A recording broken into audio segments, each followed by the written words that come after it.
So super excited to be heading to Antarctica later in November, and I'm going to be looking after a very, very small team on a very small island on the Antarctic Peninsula.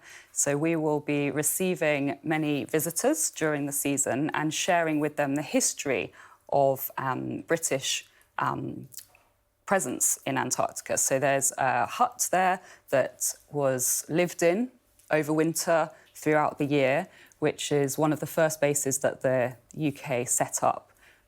It was actually during the Second World War.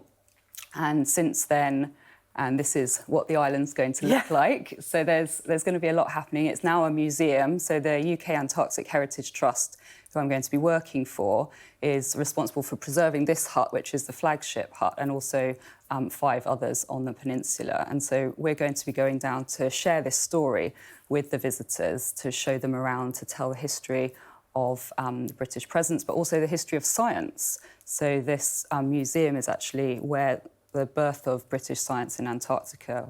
They were studying the ozone layer at that time, which went on to go into the British Antarctic Survey and actually discover the hole in the ozone layer. So there's a lot of history there, but a lot of excitement as well. We've got a very large penguin colony, we've got lots of visitors and experience of living in a remote and wonderful place. OK. You've been obviously swatting up, haven't you? Tell me more about the space that you'll be working within. So we're going to be working, it's about the size of a football field, so it's a very small island. In fact, when I first applied for the role, got through the first interview and realised exactly how small it was, I took a moment to have a deep breath and think, is this really for me? But it's a beautiful area surrounded by mountains, glaciers, the sea, and it's quite rocky. So there's... Snowy?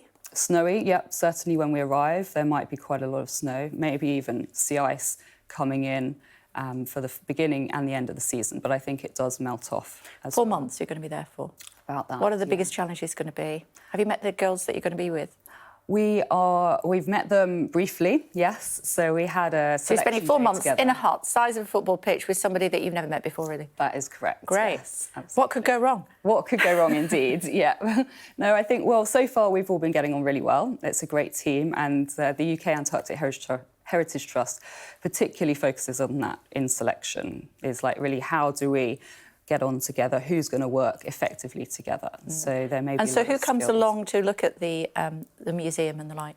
So there's a lot of cruise ships that visit every year. There's potentially up to 18,000 visitors. Wow. And it's individuals who have been lucky enough to either afford a cruise or save up and be part of one of the visiting ships. Also, a lot of sailing boats as well that visit. So that will be where you get your supplies from as well, and so the like? There's a lot of supplies that have been shipped out in advance. And in fact, I think we're going to be living, in a way, a similar life to those original explorers. Lots of tinned food, baking breads, and but then some fresh supplies off the ships. What's the plan for Christmas Day? To be seen. I know that there's a keen interest in mince pies from the team, so hopefully... They last forever, don't they? So there's no worry there. So there might be some that are sent down, yeah. Oh, fantastic. Impact of climate change? So that's one of the areas that we look at. So the penguin colony is one that we monitor when we're there. That's one of the jobs that we're going to be having, and seeing both how the visitors affect their breeding, but also the changing climate. And there's going to be also a biological survey that takes place this year as well. A conservation biologist is one of the team, and she's going to be looking at that. So certainly Antarctica is heavily affected by climate change, as are we in the UK, and there's a very close relationship with the two. So whilst it seems very far away, actually what we're doing here at home affects the continent and vice versa. And how do you interact with the penguins? What's the plan? So we have to keep a safe distance from them to protect them as well, and it's predominantly monitoring, so seeing how the breeding goes. Are they successful?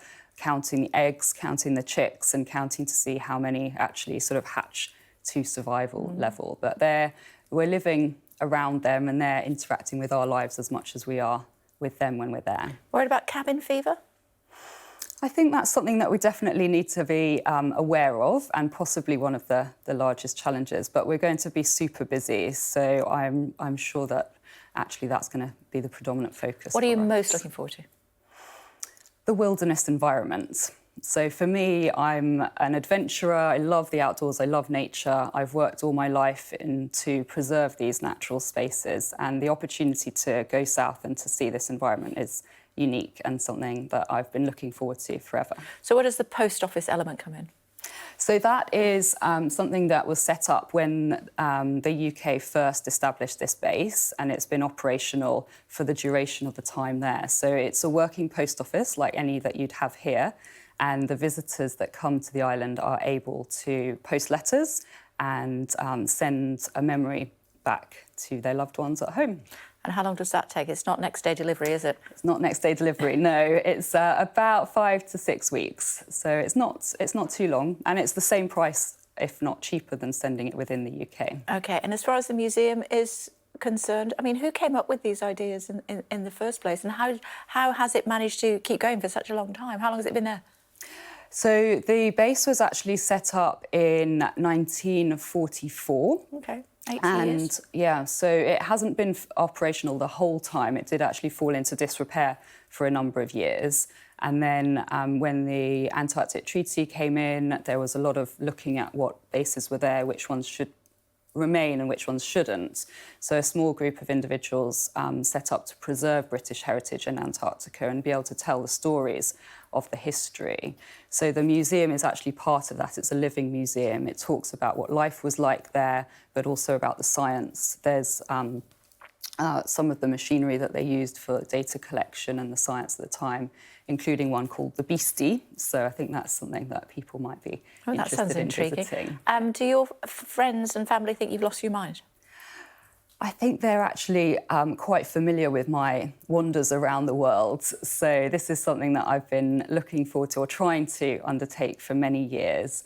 And I was actually trying to plan a trip to the Arctic when this job opportunity arose. So it's not unfamiliar, but certainly not something they would be undertaking. Will you be able to talk to us while you're there?